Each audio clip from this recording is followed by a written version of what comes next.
नमस्कार दोस्तों, आपका दिल से स्वागत है हमारे चैनल एलिवेट योर लाइफ पर। आज की हमारी कहानी आपके जीवन को बदल सकती है। क्या आपने कभी सोचा है कि जीवन का सबसे बड़ा धन क्या है? कुछ लोग कड़ी मेहनत करते हैं, फिर भी उनकी गरीबी कभी खत्म नहीं होती, और कुछ लोग आराम से जिंदगी जीते हैं। ऐसा क्यों? इस सवाल का जवाब आज हम आपको एक छोटी लेकिन बेहद प्रेरणादायक कहानी के माध्यम से देंगे। इस कहानी के अंत तक शायद आपको भी वह राज समझ आ जाए जिससे आपकी जिंदगी बदल सकती है। लेकिन उससे पहले आप हमें लाइक करें और सब्सक्राइब करके अपना आशीर्वाद दें, ताकि हम आपको और भी अच्छा ज्ञान दे सकें। वीडियो को अंत तक जरूर देखें। तो चलिए बिना समय गंवाए कहानी की शुरुआत करते हैं। यह कहानी है मध्यकाल के एक नगर की, जहां धर्मनाथ नाम का एक साधारण किसान रहता था। धर्मनाथ की जिंदगी कठिनाइयों से भरी थी। वह अपनी कच्ची झोपड़ी में रहता था, जिसकी दीवारें मिट्टी की थी और छप्पर हर साल बारिश में टपकता था। धर्मनाथ के 5 युवा बेटे थे, लेकिन उनमें से कोई भी काम नहीं करता। वे दिन भर नगर की गलियों में घूमते और समय बर्बाद करते। धर्मनाथ हर सुबह खेतों में कड़ी मेहनत करता और रात को थका हारा घर लौटता। उसकी जिंदगी संघर्ष से भरी थी और उसे कोई रास्ता नहीं सूझ रहा था। एक दिन जब वह खेत से लौट रहा था, उसे पड़ोस की एक बुजुर्ग महिला मिली, जिन्हें सभी दादी अम्मा कहकर पुकारते थे। दादी अम्मा ने उसकी हालत देखकर पूछा, धर्मनाथ तो दिन भर मेहनत करता है, लेकिन तेरी जिंदगी में कोई सुधार क्यों नहीं होता? तेरे 5 बेटे हैं, फिर भी सारा बोझ तेरे ही कंधों पर है। धर्मनाथ ने दुखी स्वर में कहा, अम्मा, मैंने अपने बेटों को समझाने की बहुत कोशिश की, लेकिन वे मेरी बात सुनते ही नहीं। हमारी गरीबी ने सब कुछ बर्बाद कर दिया है। दादी अम्मा ने गंभीर स्वर में कहा, धर्मनाथ, तुझे एक रास्ता अपनाना होगा। कम से कम किसी एक बेटे की शादी करवा दे। बहू के आने से घर में नई खुशियां आ सकती हैं। धर्मनाथ ने गहरी सांस लेते हुए कहा, अम्मा, मेरे बड़े बेटे राहुल की शादी हो चुकी है, लेकिन उसकी पत्नी सरिता कभी ससुराल नहीं आई। हमारे पास उसे लाने का कोई साधन नहीं है। यह सुनकर दादी अम्मा ने कहा, धर्मनाथ, चिंता मत कर। कल सुबह राहुल को मेरे पास भेज देना, मैं उसकी मदद करूंगी। वह सरिता को वापस इस घर में लाकर एक नया जीवन शुरू कर सकता है। क्या धर्मनाथ का जीवन बदल पाएगा? क्या सरिता के आने से उनके घर में खुशियां लौटें? जानने के लिए इस कहानी को अंत तक जरूर देखें। धर्मनाथ की आंखों में उम्मीद की एक हल्की किरण जगी। उसने कहा, दादी अम्मा, आप सचमुच भगवान का रूप है, लेकिन मेरी किस्मत इतनी आसानी से बदल पाएगी?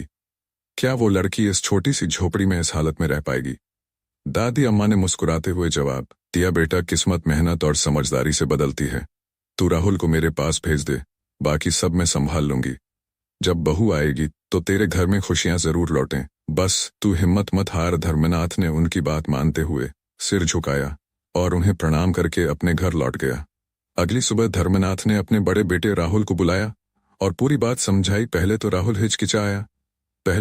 हिचकिचाया, लेकिन फिर उसने हामी भर दी। उसने तय किया कि वह अपनी पत्नी सरिता को वापस घर लाने के लिए दादी अम्मा के पास जाएगा।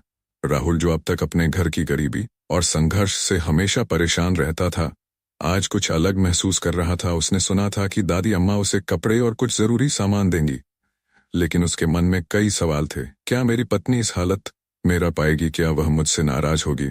उसने खुद से सवाल किया।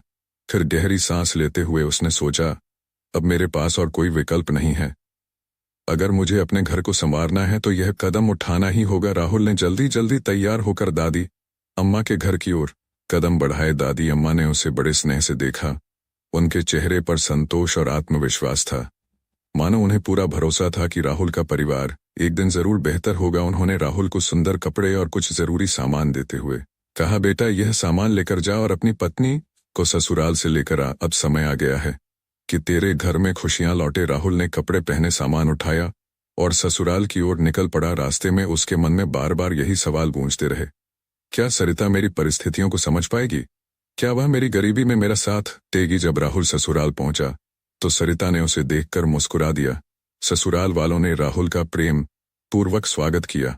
हालांकि सरिता ने यह देखकर थोड़ा चौंक हुई। सोचा, मेरे पति के साथ आए सामान में इतनी कम चीजें क्यों हैं?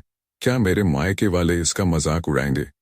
लेकिन सरिता के मायके वालों ने उसे समझाते हुए कहा, तुम्हारा घर लौटना ही सबसे बड़ी खुशी की बात है। बाकी सब कुछ वक्त के साथ ठीक हो जाएगा। सामान भले ही कम था, लेकिन रिश्तों की डोर बहुत मजबूत थी। 2 दिन ससुराल में बिताने के बाद राहुल सरिता को लेकर अपने घर लौटा। दोनों ने नए जोश के साथ घर में कदम रखा। हालांकि सरिता के मन में कई सवाल उमड़ रहे थे। जब उसने घर देखा तो उसकी आंखें हैरानी से फैल गई। घर बहुत छोटा था, कमरे तंग और रसोई बेहद साधारण। लेकिन सबसे ज्यादा चौंकाने वाली बात यह थी कि घर पूरी तरह बिखरा हुआ था। न कोई योजना थी न कोई व्यवस्था। राहुल और सरिता ने जब घर में प्रवेश किया तो हर तरफ अस्त व्यस्तता नजर आई। बर्तन इधर उधर फैले पड़े थे, रसोई अधूरी थी और बिस्तर भी अस्त व्यस्त थे। दोनों के बीच एक अजीब सी चुप्पी छा गई। सरिता ने मन ही मन सोचा, क्या यह घर मेरा है? क्या मैं यहाँ रह पाऊंगी? लेकिन उसने अपने विचारों को शांत करते हुए हार मानने से इनकार कर दिया। वह जानती थी कि अगर यह घर उसका है तो इसे धरना उसकी जिम्मेदारी है। उसने फैसला किया कि वह राहुल से बात करेगी और सफाई की शुरुआत करेगी। उसने घर के हर कोने को ध्यान से देखा और अपने हाथों से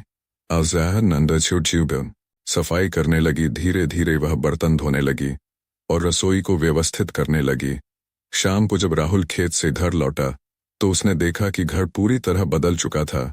सरिता ने बर्तन धोकर हर चीज को व्यवस्थित करके और सफाई करके घर को सुंदर बना दिया था। घर के हर कोने में एक नई ऊर्जा का एहसास हो रहा था। सरिता ने मुस्कुराते हुए कहा, अब यह घर थोड़ा सा हमारा जैसा लगता है। अगर हम सब मिलकर थोड़ा थोड़ा बदलाव लाएंगे तो ये घर हमें खुशहाल बना देगा। उस रात जब परिवार के सभी सदस्य एक साथ इकट्ठे हुए तो सरिता ने सभी को बुलाकर कहा, देखिए, हम सब मिलकर इस घर को संवार सकते हैं। मेहनत से हम इसे न केवल साफ सुथरा बना सकते हैं बल्कि इसे खुशहाल घर में बदल सकते हैं। बस हमें एक दूसरे का साथ देना होगा। सरिता की बातों ने सभी को प्रेरित किया। हर किसी के दिल में घर को सुधारने और अपने परिवार को बेहतर बनाने की नई उम्मीद जाग उठी।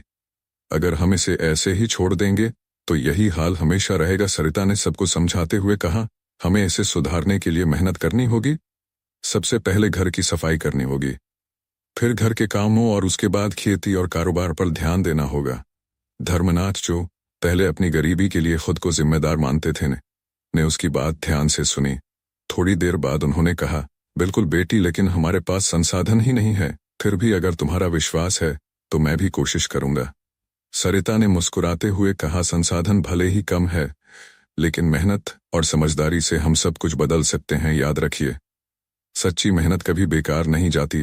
धर्मनाथ की आंखें नम हो गई। उन्होंने सरिता का हाथ पकड़कर कहा, बिल्कुल, अगर हम सब एकजुट होकर मेहनत करेंगे तो यह घर हम सब का खुशहाल घर बन जाएगा। अगले दिन से राहुल और सरिता ने मिलकर घर के हर काम में हिस्सा लेना शुरू किया।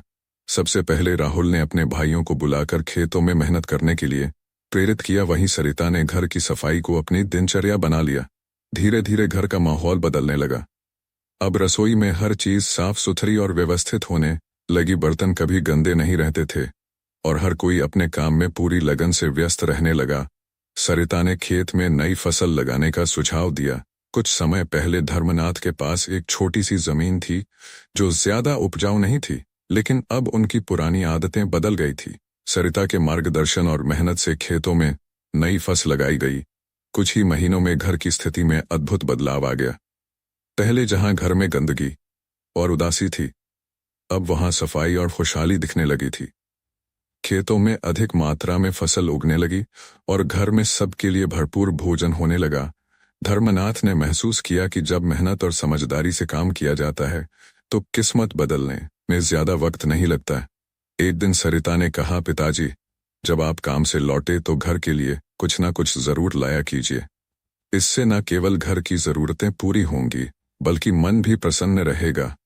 धर्मनाथ, जो पहले ही अपने बेटे और बहू के सुझावों से प्रभावित थे, मुस्कुराकर बोले, ठीक है बेटी, अब मैं हर दिन ऐसा ही करूंगा।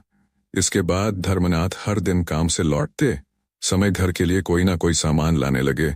कभी वह घर की जरूरत की चीजें लाते तो कभी कोई छोटा सा तोहफा।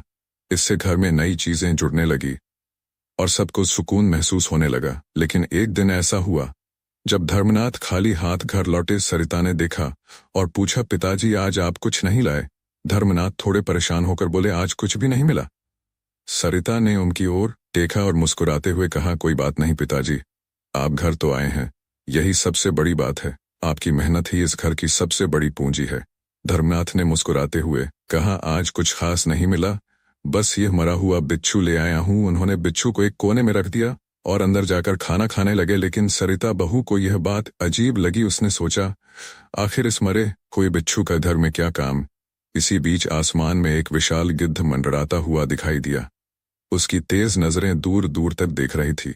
अचानक उसकी नजर धर्मनाथ की झोपड़ी पर पड़ी। गिद्ध ने नीचे झांक कर देखा कि झोपड़ी के आंगन में वही मरा हुआ बिच्छू पड़ा हुआ था। गिद्ध ने झपट्टा मारने का इरादा किया और धीरे धीरे नीचे उतरने लगा।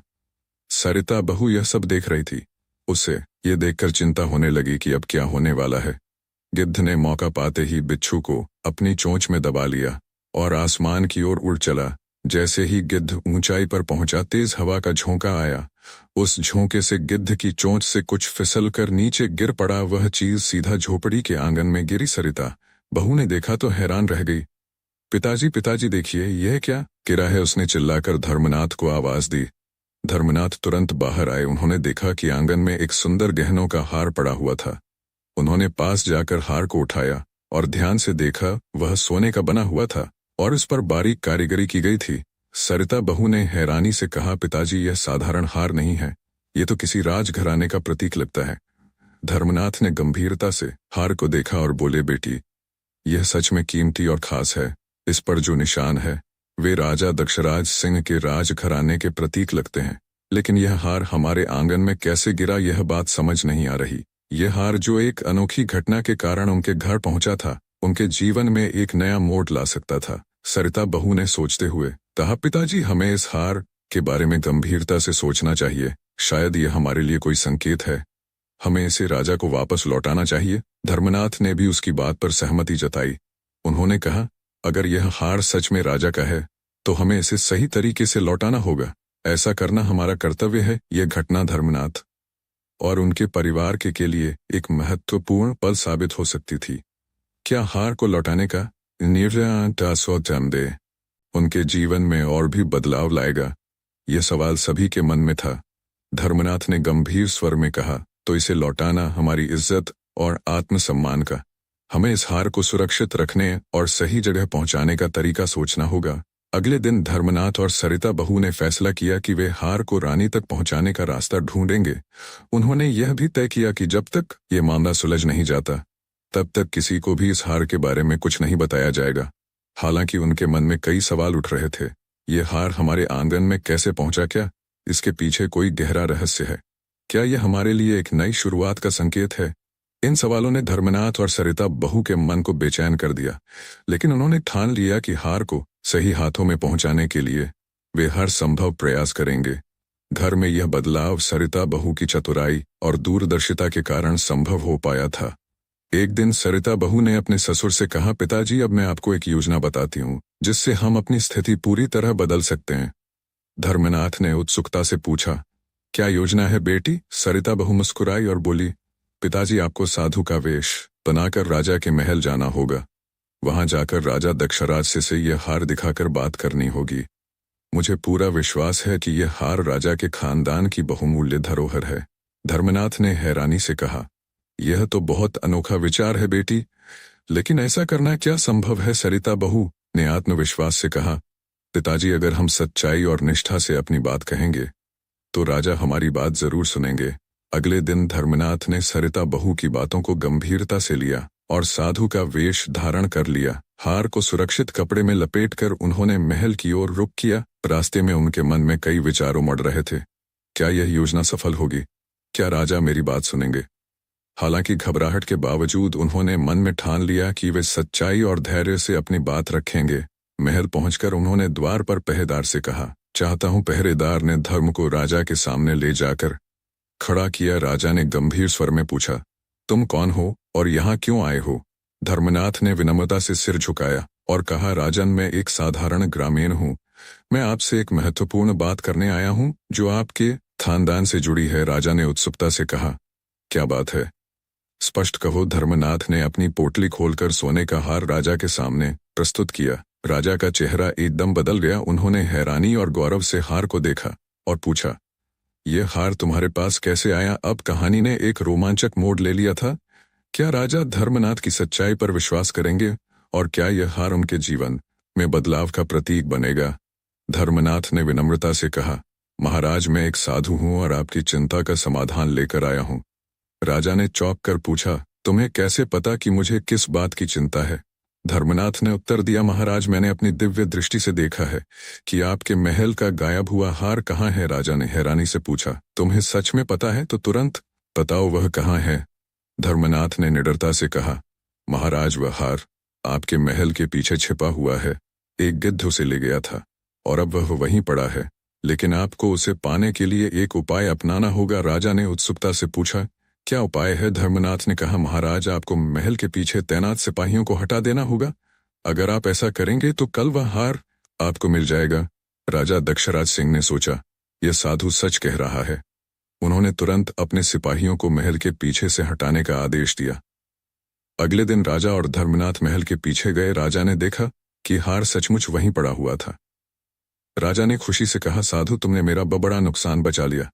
अब जो भी तुम मुझसे मांगना चाहो मांग सकते हो। धर्मनाथ ने शांत स्वर में कहा, महाराज मुझे कुछ नहीं चाहिए, लेकिन मैं आपको एक सलाह देना चाहता हूं। राजा ने पूछा, क्या सलाह है? धर्मनाथ ने गंभीरता से कहा, महाराज इस साल धनतेरस के दिन राज्य में किसी के घर दीपक नहीं जलना चाहिए, सिवाय मेरे घर के। राजा चौंक कर बोले, ये तो एक विचित्र बात है साधु, क्या तुम मजाक कर रहे हो? धर्मनाथ ने गंभीर स्वर में कहा, महाराज यह बहुत जरूरी है, अगर आप यह वचन पूरा करेंगे तो राज्य में कोई बड़ा संकट नहीं आएगा। राजा ने थोड़ी देर सोचा और फिर कहा, ठीक है साधु, मैं तुम्हारी बात मानूंगा। राजा दक्षराज सिंह ने पूरे राज्य में घोषणा करवाई कि धनतेरस के दिन किसी के घर दीपक नहीं जलाए जाएंगे सिवाय धर्मनाथ के घर के। जब धनतेरस की रात आई तो पूरा राज्य अंधेरे में डूबा हुआ था। किसी भी घर में दीपक नहीं जल रहे थे, लेकिन धर्मनाथ के घर के आंगन में दीपक जल रहे थे। उस रात देवी लक्ष्मी, जो धन और समृद्धि की देवी मानी जाती है, राज्य में आई। उन्होंने देखा कि अंधेरे में केवल एक घर रोशन था। देवी लक्ष्मी धर्मनाथ के घर गई और कहा, तुम्हारे घर का यह प्रकाश मुझे आकर्षित कर रहा है, बताओ साधु क्या इच्छा है तुम्हारी? धर्मनाथ ने देवी से विनम्रता से कहा, माता मैं कुछ नहीं चाहता, मैं चाहता हूं कि आप पूरे राज्य को समृद्धि और खुशहाली का वरदान दे। देवी लक्ष्मी मुस्कुराई और कहा, तुम्हारी निष्ठा और भक्ति को देखते हुए मैं तुम्हारे राज्य को धन धान्य से परिपूर्ण करूंगी। अब कहानी ने एक नया मोड़ ले लिया था। क्या राज्य में सुख समृद्धि का नया युग आएगा? और धर्मनाथ की चतुराई से क्या राजा के साथ उनके संबंध और मजबूत होंगे? देवी लक्ष्मी पूरे राज्य की ओर देख रही थी। जब उन्होंने देखा कि राज्य घोर अंधकार में डूबा हुआ है तो वह वापस लौटने लगी। तभी उनके वाहन उल्लू की नजर धर्मनाथ के घर पर पड़ी। उल्लू ने कहा, माँ देखिए, उस घर में एक दीपक जल रहा है। लक्ष्मी माँ ने चौंक कर उस ओर देखा। पूरे राज्य में केवल धर्मनाथ के घर में दीपक जल रहा था। लक्ष्मी माँ वहीं ठहर गई। उन्होंने कहा, यह घर अद्भुत है। जहाँ इन परिस्थितियों में भी प्रकाश बना रहता है, वहाँ समृद्धि का वास होना चाहिए। देवी लक्ष्मी ने धर्मनाथ के घर को आशीर्वाद दिया। उनके आशीर्वाद से वह साधारण झोपड़ी एक भव्य महल में बदल गई। अगली सुबह जब धर्मनाथ और उनका परिवार जागा तो वे अवाक रह गए। उनका घर पहले जैसा नहीं रहा। हर चीज नई और चमचमाती हुई थी। यह किसी सपने जैसा लग रहा था। धर्मनाथ ने सरिता बहू से कहा, बहू यह सब तुम्हारी समझदारी का नतीजा है। तुमने सही दिशा में काम किया और अब हमारा भाग्य बदल गया है। सरिता बहू मुस्कुराते हुए बोली, पिताजी अब आप राजा दक्षराज सिंह के पास जाइए और उन्हें सच बताइए। उन्हें यह भी बताइए कि यह सब मैंने सोच समझ कर किया था। धर्मनाथ ने सिर हिलाया और कहा, तुम सही कह रही हो बहू, मुझे राजा के पास जाकर अपनी बात रखनी चाहिए। धर्मनाथ राजा दक्षराज सिंह के महल पहुंचे और उन्हें पूरी बात बो। राजा ने प्रसन्न होकर कहा, तुमने सच में बुद्धिमत्ता और साहस से राज्य को संकट से बचाया। मैं तुम्हारे प्रयासों की सराहना करता हूँ। राजा ने धर्मनाथ को बहुत सारा धन और आशीर्वाद दिया। अब धर्मनाथ और उनका परिवार समृद्ध हो गया था। उनका जीवन सुख और समृद्धि से भर गया। अब जानिए वह 5 बातें जो हर व्यक्ति के जीवन में धन और समृद्धि ला सकती हैं। हिम्मत और साहस, जो व्यक्ति धैर्य और साहस से काम करता है वह हर परिस्थिति का सामना कर सकता है। सही समय पर सही निर्णय, अवसरों को पहचानकर उनका उपयोग करना सफलता की कुंजी है। ईमानदारी और सच्चाई, जीवन में ईमानदारी से किया गया हर कार्य व्यक्ति को ऊंचाइयों तक पहुंचाता है। धन का सही उपयोग, धन को सही जगह निवेश करना और जरूरतमंदों की मदद करना समृद्धि को स्थिर रखता है। आध्यात्मिकता और भक्ति, सच्चे मन से की गई पूजा और सेवा से जीवन में धन और शांति आती है। धन केवल एक संसाधन है, लेकिन इसे सही तरीके से कमाने और खर्च करने की कला ही सबसे बड़ा धन है। जो व्यक्ति धैर्य और बुद्धि से काम करता है, वह जीवन की कठिन परिस्थितियों का सामना करने में सफल होता है। पहला गुण, धैर्य और बुद्धिमानी। जो व्यक्ति अपने धैर्य और समझ का उपयोग करता है, वह कभी असफल नहीं होता। कठिन समय में शांत रहकर सही निर्णय लेना सफलता की कुंजी है। दूसरा गुण, बुद्धि और विवेक। बिना सोचे समझे काम करने से अक्सर नुकसान होता है। बुद्धि और विवेक से किया गया हर कार्य हमेशा सफल होता है। सही सोच और सही दृष्टिकोण व्यक्ति को मुश्किल हालात से बाहर निकालते हैं। तीसरा गुण, प्रयास और समर्पण। समय के साथ प्रयास ना करने वाला व्यक्ति सदा पीछे रह जाता है। लगातार मेहनत और समर्पण से ही जीवन में सफलता और समृद्धि मिलती है। चौथा गुण, आत्मनिर्भरता। जो व्यक्ति दूसरों पर निर्भर रहना छोड़ देता है और अपने कर्मों पर विश्वास करता है, वह सफलता और समृद्धि की ओर बढ़ता है। आत्मनिर्भरता ही सच्ची शक्ति है। पांचवा गुण, स्त्री का सम्मान। घर और समाज की समृद्धि का आधार स्त्री होती है। जिस घर में स्त्रियों का मान सम्मान होता है, वहां लक्ष्मी माता स्वतः निवास करती हैं। लेकिन जिस घर में स्त्री का सम्मान नहीं होता, वहां लक्ष्मी माता कभी नहीं ठहरती। जीवन का सबसे बड़ा धन क्या है? जीवन का सबसे बड़ा धन क्या है? जीवन का सबसे बड़ा धन केवल धन संपत्ति नहीं है, बल्कि अच्छे कर्म, सही सोच और आत्मनिर्भरता है। जो व्यक्ति इन गुणों को अपनाता है, वह न केवल अपने जीवन को समृद्ध करता है, बल्कि समाज और राष्ट्र को भी सशक्त बनाता है। प्रिय दर्शकों, अगर आपको यह कहानी अच्छी लगी हो तो इसे लाइक और शेयर करना ना भूलें। हमें कमेंट करके बताएं कि आप यह कहानी कहां से सुन रहे हैं। दोस्तों, आगे बढ़ते हैं दूसरी कहानी की तरफ। दोस्तों, क्या आपने कभी सोचा है कि जो कुछ भी हम करते हैं, उसका हमें परिणाम क्यों मिलता है? आजकल के लोग अक्सर ऐसा दिखावा करते हैं जैसे उन्होंने कभी कोई गलत काम किया ही नहीं, जबकि उनके कर्म पूरी तरह से उनके भाग्य का निर्धारण करते हैं। हमारे आसपास बहुत से लोग होते हैं जो अपनी असलियत छुपाकर दूसरों को दिखाने का प्रयास करते हैं कि वे सच्चे और पवित्र हैं, लेकिन यह उपदेशों को हमेशा याद रखना और वक्त आने पर सही तरीके से उनका उपयोग करना। युवक ने उत्तर दिया, ठीक है महाराज, मैं आपकी बातों को कभी नहीं भूलूंगा। महात्मा जी ने मुस्कुराते हुए अपने रास्ते पर बढ़ना शुरू किया और उमाशंकर उनकी बातों पर गहरे विचार में डूब गया। वह सोचने लगा, महात्मा जी की कहीं बातें जरूर मेरे जीवन में काम आएंगी। फिर वह विचार करता है, महात्मा जी ने मुझे ये सब बातें बिना किसी पैसे के भी बता सकते थे, तो उन्होंने मुझसे पैसे क्यों लिए? खैर कोई बात नहीं, जब कभी उनसे फिर मिलूं तो इस बारे में पूछ लूंगा। कुछ देर बाद उमाशंकर को एक व्यक्ति मिला जिसका नाम कबीर था। दोनों ने एक दूसरे से परिचय। कबीर ने कहा, मैं यहाँ के राजा साहब के महल में काम करता हूँ, लेकिन मेरी माँ बहुत बीमार है। मुझे उसे देखने के लिए घर जाना है। मुझे 1 महीने की छुट्टी चाहिए ताकि मैं अपनी माँ को देख सकूं। कबीर ने आगे कहा, अगर तुम मेरी जगह 1 महीने तक काम करने के लिए तैयार हो तो मेरे साथ चलो। उमाशंकर को याद आया कि महात्मा जी ने कहा था, जो जितने दिन के लिए काम मिले उसे तुरंत कर लेना चाहिए। ये सोचकर उमाशंकर ने कबीर की बात मान ली और उसके साथ चलने का फैसला किया। कबीर उमाशंकर को राजा साहब के महल में लेकर गया।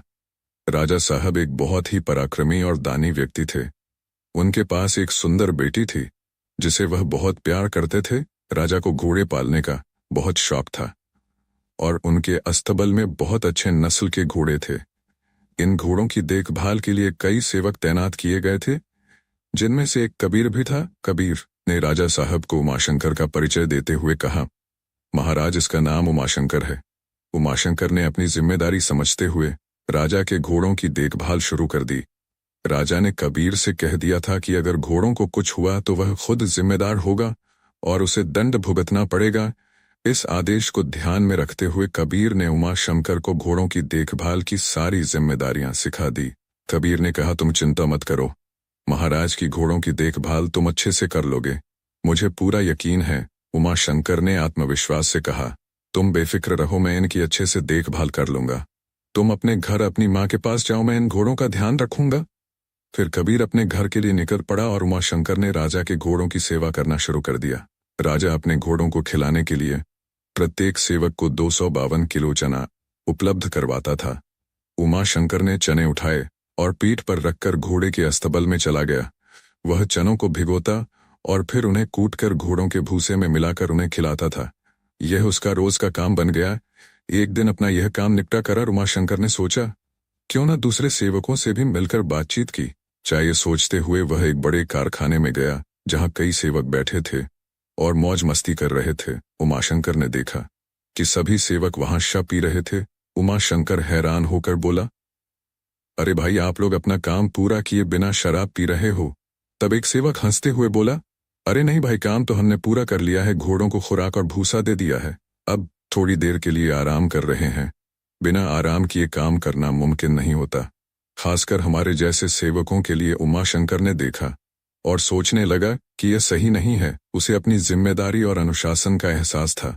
उमाशंकर ने देखा कि बहुत बड़ी मात्रा में चना पड़ा हुआ था और उसने सोचा, अरे भाई, अभी तो बहुत चना पड़ा है, इसे घोड़ों को खिलाने के लिए क्यों नहीं दिए चाहता। लेकिन उन सेवकों ने जवाब दिया, नहीं भाई, ये चना घोड़ों को खिलाने के लिए नहीं है। रोज हमें 25 किलो चना मिलता है, उसमें से 5 किलो हम घोड़ों को दे देते हैं और बाकी 20 किलो बेचकर अपना नशे का इंतजाम करते हैं।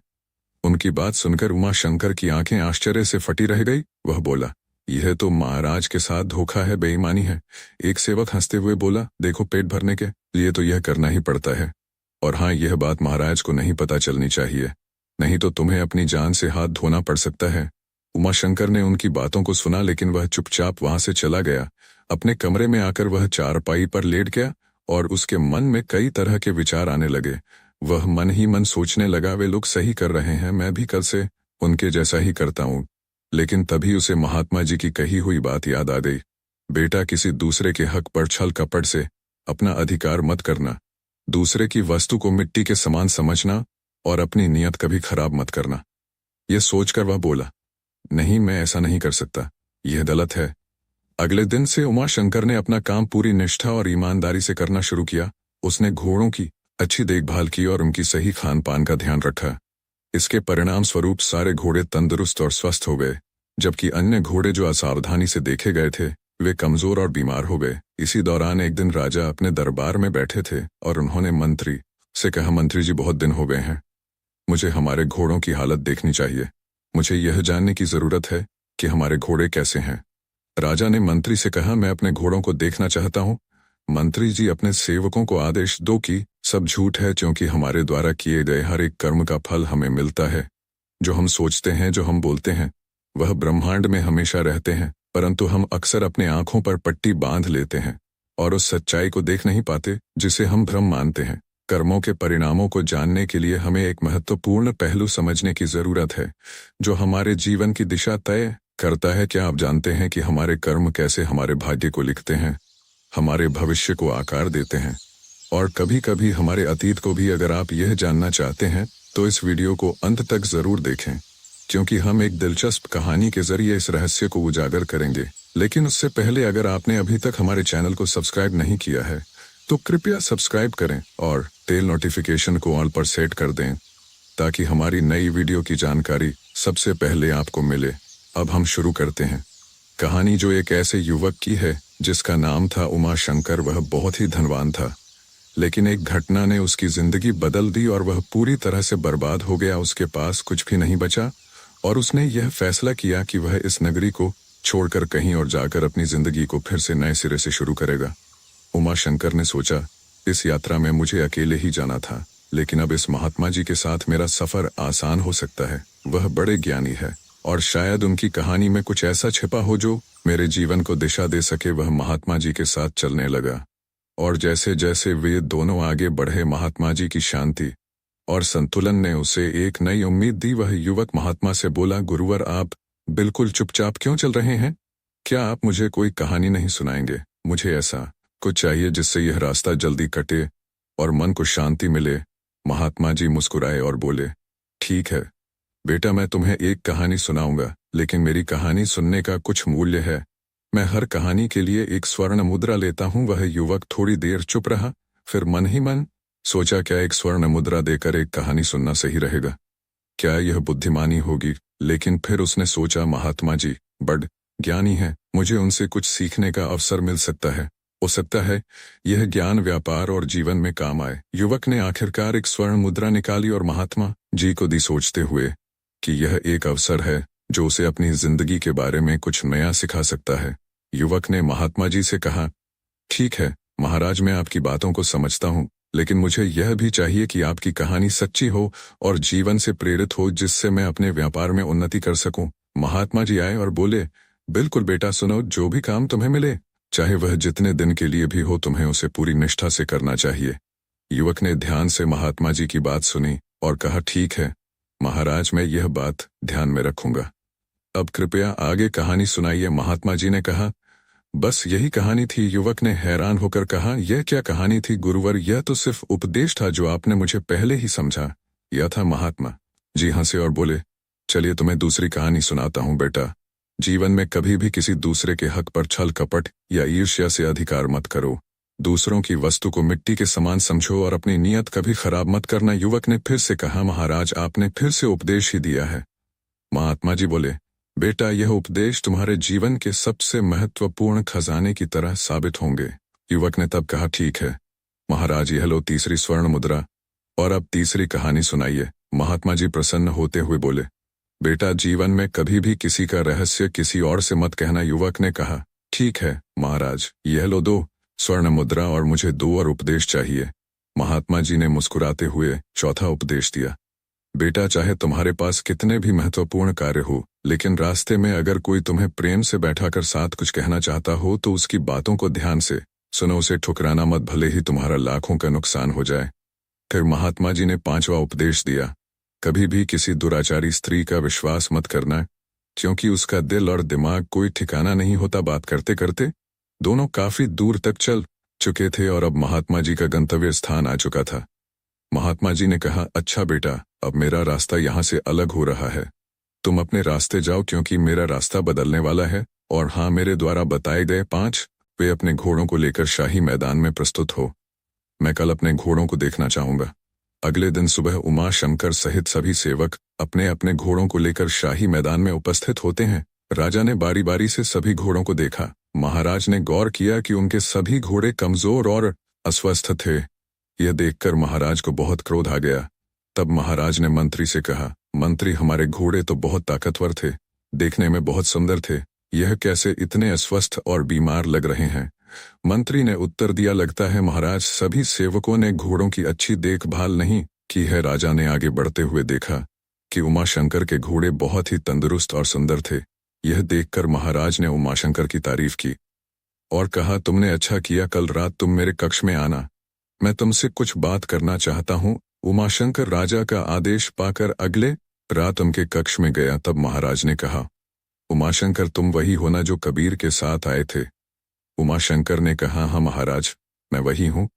राजा ने कहा, उमाशंकर, मैं तुम्हारी सेवा से बहुत प्रसन्न हूँ। तुम्हारे घोड़े इतने स्वस्थ और सुंदर क्यों हैं? बाकी सेवकों के घोड़े इतने अस्वस्थ और बीमार क्यों हैं, जबकि सभी को एक जैसे भोजन दिया जाता है और उनकी देखभाल एक जैसे की जाती है? बहुत सोच समझकर उमाशंकर ने कहा, महाराज, आपके सवाल का जवाब मैं तभी दूंगा जब आपके सभी सेवक मेरे सामने मौजूद होंगे। राजा ने कहा, ठीक है। मंत्री को आदेश दो कि सभी सेवकों यहां बुलवाया जाए। राजा की आज्ञा पाकर सभी सेवक वहां उपस्थित हो। तब राजा ने उमाशंकर से कहा, अब अपनी बात शुरू करो। उमाशंकर ने कहा, महाराज, सत्य बात तो यह है कि आपके सभी सेवक बड़े बेईमान और धोखेबाज हैं। आपके द्वारा दिए गए चने को केवल पा किलो घोड़े को खिलाते हैं और बाकी का 20 किलो चना वे बाजार में बेच डालते हैं, लेकिन मैंने ऐसा नहीं किया, इसीलिए मेरे घोड़े सुंदर, ताकतवर और तंदुरुस्त हैं। उमाशंकर की बात सुनकर महाराज को क्रोध गया। उन्होंने अपने सेवकों को डांटते हुए कहा, यह बात क्या सत्य है? तुम लोग सत्य सत्य बताओ, नहीं तो सभी को फांसी चढ़ा दिया जाएगा। सभी सेवक डर के मारे कांपने लगे और डरते हुए बोले, क्षमा करें महाराज, क्षमा करें, आगे से ऐसी गलती नहीं होगी। हम आपको विश्वास दिलाते हैं कि अब दोबारा ऐसी गलती नहीं होगी। तब उमाशंकर भी कहता है, हे महाराज, मैं भी यही कहता हूँ, इस बार इन्हें कर दे। उमाशंकर के इस निवेदन से राजा ने उन लोगों को माफ कर दिया और आगे कहा, उमाशंकर, आज से तुम्हें हमारे घोड़ों और अन्य सेवकों का मुख्य निरीक्षक घोषित करता हूँ। आज से तुम्हारा काम इन लोगों की हरकतों पर निगरानी रखना होगा। इसके बदले तुम्हें 7,000 स्वर्ण मुद्रा और रहने खाने की व्यवस्था मिलेगी। उमाशंकर अब अपनी परिस्थिति से खुश था और महाराज ने उसे अपने हाथ की हीरे की अंगूठी दी और कहा, तुम्हें भविष्य में सभी फैसले लेने की स्वतंत्रता होगी। उमाशंकर ने अंगूठी दिखाकर कहा, कभी भी तुम मुझसे मिलने आ सकते हो। सभी सेवक दरबार से बाहर आ गए। उमा शंकर ने अन्य सेवकों को कहा, भाई इस बार तो मैंने तुम्हें बचा लिया, अगली बार ध्यान रखना, अगर कोई गड़बड़ी की तो मैं तुम लोगों को नहीं बचा पाऊंगा। तब सभी यह भली भांति जान चुके थे कि उमा शंकर अब हम लोगों से ऊपर के पद पर हो गया है, इसलिए उन्होंने कहा, नहीं सरकार, अब से हमसे कोई गलती नहीं होगी। उस दिन के बाद से सभी सेवकों ने पूरी ईमानदारी से काम किया और कोई गड़बड़ी नहीं की। इसका परिणाम यह हुआ कि सभी घोड़े तंदुरुस्त और सुंदर हो गए। फिर कुछ दिनों बाद राजा ने सभी घोड़ों को देखा और बहुत प्रसन्न हो गए। कुछ दिन बाद कबीर अपने घर से वापस आ जाता है। उसने जब घोड़ों को देखा तो वह हैरान रह गया, क्योंकि सभी घोड़े बड़े हष्ट-पुष्ट और स्वस्थ खर रहे थे। तभी बाकी के सेवकों ने उसे घेर लिया और सारी कहानी सुना दी कि उमा शंकर ने उनकी बेईमानी पकड़ ली है और खुद वहां का मुख्य निरीक्षक बन गया है। उनकी बात सुनकर कबीर ने कहा, तुम लोग चिंता मत करो, मैं वापस आ गया हूँ, मैं उसे सबक अवश्य सिखाऊंगा। इसके बाद वह अपने कमरे में चला गया। वहां देखता है कि कमरा बहुत ही साफ सुथरा था। वह अपने बिस्तर पर लेट गया और आराम करने लगा। कुछ देर बाद उमा वहां आता है। उमा शंकर उसे देखकर बहुत खुश हुआ और कहा, हाँ कबीर भाई, तुम कब आए और कहो तुम्हारे घर पर सब ठीक ठाक है ना? कबीर ने कहा, हाँ भाई, सब ठीक है। फिर उमा शंकर ने यहाँ के सेवकों के बारे में सब कुछ बताया जो कबीर पहले से ही जान गया था। फिर दोनों ने भोजन किया और अपने अपने बिस्तर पर सो गए, लेकिन कबीर को नींद नहीं आ रही थी। उसके ख्यालों में तो बस उमा शंकर से बदला लेने की बात चल ही थी। तभी रात के आसमान में काले बादल उमड़ घुमड़ करने लगे और बिजली कड़कने लगी। उधर राजकुमारी को भी नींद नहीं आ रही थी। वह अपने कमरे में इधर उधर चक्कर लगा रही थी। तभी वह अपने बेड के नीचे से गुप्त रास्ते द्वारा राजकुमारी नीचे उतरने लगी। तभी तेज बिजली कड़कने की आवाज से उमा शंकर की नींद खुली। उमा शंकर सोचता है, मैं जरा घोड़ों को देख कर आऊं, कहीं सेवकों ने घोड़ों को बाहर तो नहीं छोड़ दिया। यही सोचकर वह वहां से चला जाता है घोड़ों को देखने। तभी एक बेड वहां से हटा और राजकुमारी निकलकर वहां आई। दरअसल वह वही गुप्त रास्ता था जो राजकुमारी के कक्ष से कबीर के कक्ष तक आता था। इस गुप्त रास्ते से राजकुमारी निकली और कबीर को उठाने लगी। कबीर चौंक उठकर बोला, अरे राजकुमारी, तुम इस समय यहाँ क्यों आई हो? जल्द तुम यहाँ से चले जाओ, यहाँ पर अब उमा शंकर मेरे साथ रहता है। लेकिन तभी कबीर ने देखा कि उमा शंकर वहां पर नहीं था और कहा, यह उमा शंकर ना जाने कहाँ चला गया है। यह बात सुनकर राजकुमारी बोली, कौन उमा शंकर? इसके बाद कबीर ने उमा शंकर के बारे में सब कुछ बता दिया। सच्चाई यह थी कि कबीर और राजकुमारी का प्रेम प्रसंग चल रहा था, जिसके बारे में किसी को भनक नहीं थी। तभी राजकुमारी ने कहा, कबीर तुम चिंता मत करो, मेरे रहते तुमसे कोई ऊपर नीचा ठिसान दे नहीं जा सकता। सुबह देखना मैं तुम्हारे लिए क्या करती हूँ। इसी बीच उमा शंकर वापस लौटा। उसे अपने कमरे के भीतर से आवाजें सुनकर आश्चर्य हुआ। वह कमरे के बाहर खड़ा होकर सोचने लगा, इतनी रात को कबीर किस स्त्री से बात कर रहा है। तभी वह कमरे में हो रही घटनाओं को जानने के लिए खिड़की से झांकता है और हैरान रह जाता है, क्योंकि राजकुमारी उस कमरे से बाहर आई थी। ये देखकर उमा शंकर सोचता है, मुझे यह खबर महाराज को बता देनी चाहिए।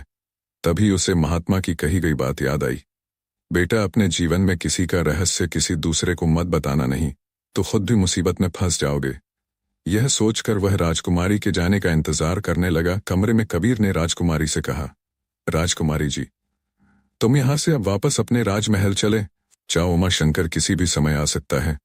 तब राजकुमारी उसी गुप्त रास्ते से अपने महल में चली गई। जब काफी देर तक राजकुमारी बाहर नहीं निकली तो उमा शंकर सोचने लगा, आखिर क्या चक्कर है। राजा ने धीरे से दरवाजा खोला और देखा कि राजकुमारी अंदर नहीं थी। वह कमरे में आकर अपनी चारपाई पर लेट गया और सोचने लगा, इस कमरे में कोई गुप्त मार्ग अवश्य होगा जहां से राजकुमारी आई थी और चली भी गई। कल सुबह इसका पता अवश्य लगाऊंगा। दूसरी तरफ राजकुमारी अपने कमरे में पहुंच गई और जोर जोर से लाने लगी, बचाओ बचाओ। राजकुमारी की आवाज सुनकर महाराज दौड़े दौड़े आए और पूछा, क्या हुआ बेटी? महारानी अपनी आंखों में आंसू लिए बोली, पिताजी, अस्तबल का मुख्य निरीक्षक अभी अभी मेरे कमरे में आया था और वह मेरी इज्जत लूटना चाहता था, लेकिन जैसे ही मैं आवाज लगाने लगी वह खिड़की से कूद कर भाग गया। राजकुमारी की बात सुनकर राजा बहुत क्रोधित होते हैं और बोले, उस दुष्ट की इतनी हिमाकत कि तुम्हारी इज्जत से खेले, आखिर वह भीतर घुसा कैसे? उसे इसकी गलती का कठोर दंड मिलेगा। राजकुमारी ने कहा, नहीं पिताजी, दंड देने से कोई काम नहीं चलेगा, मुझे तो उसका सिर कलम चाहिए, नहीं तो मैं पानी तक नहीं पीऊंगी, खाना की बात तो दूर है। राजा ने कहा, बेटी तुम्हारी इच्छा अवश्य पूरी होगी। राजकुमारी मन ही मन बहुत खुश होती है और कहती है, चलो मेरे और कबीर के रास्तों से हमेशा हमेशा के लिए रास्ता साफ हो जाएगा। राजकुमारी अपने कमरे में आराम से लेट गई। उधर राजा ने सोचा, यदि मैं उसे सुबह मृत्यु दंड देता हूं तो मैं अपनी प्रजा को क्या जवाब दूंगा। ऐसे तो सब आपस में बातें करेंगे। यदि मैं सच बता दूं तो मेरी बदनामी होगी। लोग कहेंगे कि एक मामूली से आदमी ने राजा साहब के इज्जत से खिलवाड़ करने की कोशिश की। यह सोचकर राजा खामोश हो गया और उसने एक योजना बनाई कि गुप्त तरीके से उमा शंकर को मरवा दिया जाए। इससे किसी को पता भी नहीं चलेगा और उसका काम भी हो जाएगा। इसके बाद सुबह राजा कसाई जाहिद के पास गया और कहा, जाहिद तुम्हें मेरा एक काम करना है। जाहिद ने कहा, आज्ञा करिए महाराज। तब महाराज ने कहा, तुम्हें एक व्यक्ति का सिर कलम करना है। यह सुनकर कसाई जाहिद ने कहा, नहीं महाराज मैं ऐसा नहीं कर सकता। लेकिन यह महाराज की आज्ञा थी और उसने यह नहीं कहा कि वह उनके आदेश का पालन क्यों नहीं करेगा। वह तैयार हो गया। तब राजा ने कहा, सुनो जाहिद, अब कुछ देर में मैं तुम्हारे पास एक व्यक्ति को भेजूंगा। किसी भी तरह तुम उसे अपने कसाई खाने में ले जाकर उसके सिर को कलम कर देना। फिर कुछ और देर बाद मैं दूसरा व्यक्ति भेजूंगा, उसे वह सिर दे देना। बस तुम्हें यह काम करना है। जाहिद ने कहा, ठीक है महाराज। इसके बाद महाराज वहां से चले गए और अपने महल में आकर उमाशंकर को बुलवाया। राजा ने कहा, उमाशंकर वापस मेरे क्या देना चाहिए न दिए सत्या तू उमाशंकर वापस मेरे पास लेकर आओ। उमाशंकर राजा का आदेश पाकर वहां अपने काम के लिए निकल जाता है और रास्ते में सोचने लगा, आखिर राजा को कसाई से क्या काम हो सकता है। लेकिन फिर उसने सोचा, मुझे इससे क्या मतलब, मुझे तो महाराजा की आज्ञा का पालन करना है। वह जाते वक्त रास्ते में देखा कि कुछ भिक्षु एक वृक्ष के नीचे बैठकर धर्म चर्चा कर रहे थे। तब उमाशंकर के मन में जिज्ञासा उठी कि उनके पास चलकर उनकी बातों को सुना जाए। वह उनके पास गया और खड़ा हो गया। तभी उनमें से एक भिक्षु बोला, आओ हमारे पास बैठ जाओ और हमारी बातों को सुनो। उमाशंकर ने कहा, क्षमा करें महाराज, मैं किसी आवश्यक काम से जा रहा हूं। तब वह अपना कदम जाने के लिए बढ़ाया। तभी उसे उन महात्मा की कही हुई बात याद आई, बेटा तुम किसी भी आवश्यक काम से जा रहे हो, यदि रास्ते में तुम्हें कोई प्रेम से बुलाए तो रुककर उसकी बातों को अवश्य सुन लेना, उसकी बात ठुकराना मत, चाहे तुम्हारा लाखों का नुकसान क्यों न हो जाए। यह विचार आते ही वह भिक्षुओं के बीच बैठ गया और उनकी बातों को सुनने लगा। कुछ समय बाद राजा विचार करने लगा कि उमाशंकर का कटा सिर लेने के लिए कसाई जाहिद के यहाँ किसे भेजूं। तभी राजा के दिमाग में कबीर की बात आई और उसने कबीर को बुलाकर कहा, तुम कसाई जाहिद के यहाँ चले जाओ और वह जो कुछ भी दे तुम्हें उसे लेकर चले आना है। इसके बाद कबीर राजा की आज्ञा पाकर कसाई जाहिद के यहाँ पहुंच गया। उधर कसाई को लगा कि यही वह व्यक्ति है जिसका सिर मुझे काटना है। उसने कबीर को अपने तहखाने में ले गया और उसे कहा, तुम्हारे पीछे एक बक्सा रखा है, उसे लेकर आना। जैसे ही कबीर बक्से की ओर मुड़ा, कसाई ने अपने धारदार चाकू से उसका सिर अलग कर दिया और उसे कपड़े से ढककर दुकान पर ले जाकर बैठ गया और दूसरे व्यक्ति का इंतजार करने लगा। उधर जब महात्माओं का उपदेश खत्म हुआ, उमाशंकर कसाई के यहाँ पहुंचा और बोला, महाराज ने आपके यहाँ से कुछ लाने के लिए कहा है, वह मुझे दे दो। कसाई ने सोचा, यह वही व्यक्ति है जिसे मुझे सिर देना है, और उसने कबीर का कटा सिर उमाशंकर को दे दिया। उमाशंकर उसका सिर लेकर महल पहुंचा। उमाशंकर को देखकर राजकुमार और महारानी के होश उड़ गए और कहा, अरे उमाशंकर तुम यहाँ कैसे। तब उमाशंकर ने कहा, आप ही ने तो मुझे कसाई के दुकान पर भेजा था कुछ लाने के लिए, लेकिन रास्ते में मुझे कुछ देर हो गई। यह बात कहकर उमाशंकर ने सारी बात कह दी। फिर महाराज पसोनायसिवटंदे ने कहा, यह क्या लिए हो। तो उमाशंकर ने कहा, अभी दिखाता हूँ महाराज। जैसे ही उसने कपड़ा हटाया, सभी के होश उड़ गए और राजकुमारी रोने लगी। वह लगी, मेरे प्रिय तुम मुझे छोड़कर क्यों चले गए। मैं नहीं जानती थी कि मेरी चाल तुम्हारे लिए मुसीबत बन जाएगी। ये सुनकर राजा ने कहा, बेटी यह तुम क्या कह रही हो। तब राजकुमारी ने कहा, मुझे क्षमा करें पिताजी, यह सब मेरे ही कर्मों का नतीजा है।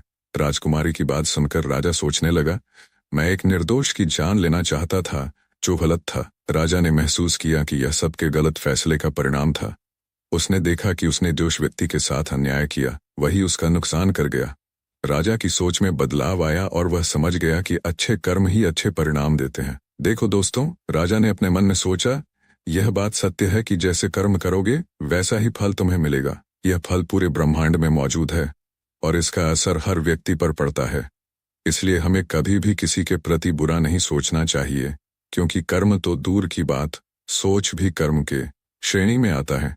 राजा ने महसूस किया कि यदि आप दूसरों के प्रति बुरा सोचते हैं तो पहले वह आप ही के साथ रिफ्लेक्ट होता है। इस समझ के साथ राजा ने यह ठान लिया कि अब से वह अपने कर्मों को सुधारने की कोशिश करेगा और दूसरों के प्रति सद्भावना रखेगा। दोस्तों, यदि आपको यह कहानी अच्छी लगी हो तो कृपया एक लाइक जरूर करें, और अगर आपने चैनल एलिवेट योर लाइफ को सब्सक्राइब नहीं किया है तो प्लीज चैनल को सब्सक्राइब कर लें और इस कहानी को अपने मित्रों के साथ शेयर करें। धन्यवाद।